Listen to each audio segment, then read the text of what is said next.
आता महाराष्ट्रातून जे पर्यटक त्या ठिकाणी गेले होते त्यांच्या संदर्भातली थोडीशी माहिती। संतोष जगदाळे, त्यांची पत्नी प्रगती जगदाळे आणि मुलगी आसावरी जगदाळे हे काश्मीर फिरायला 3 दिवसांपूर्वीच गेले होते। ही माहिती संतोष जगदाळेंच्या बंधूंनी दिलेली आहे। तर या हल्ल्यात संतोष जगदाळेंचा मृत्यू झाल्याची माहिती आहे। प्रगती जगदाळे आणि आसावरी जगदाळे हे सुखरूप असल्याची माहिती आहे।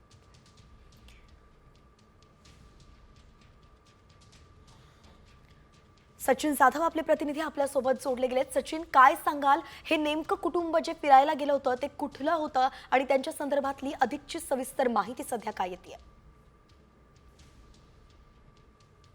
एकंदरीतच या पर्यटकांबद्दल आपण पाहतोय, महाराष्ट्रातून अनेक पर्यटक जम्मू काश्मीर फिरायला गेले होते आणि त्याच वेळी त्यांच्यावरती दुःखाचा हा खाला जातलेला आहे। अचानक आतंकवादी, दहशतवादी त्यांच्या समोर आले आणि होत्याचं नव्हतं झालंय, कुटुंब उद्ध्वस्त झालेलं आहे। यातीलच एक कुटुंब म्हणजे जगदाळे कुटुंब।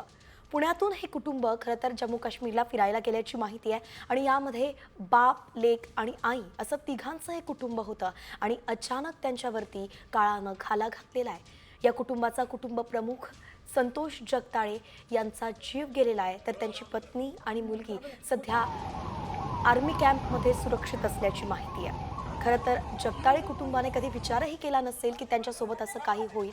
ते फिरायला गेले, मात्र दुःखाचाच डोंगर कोसळला।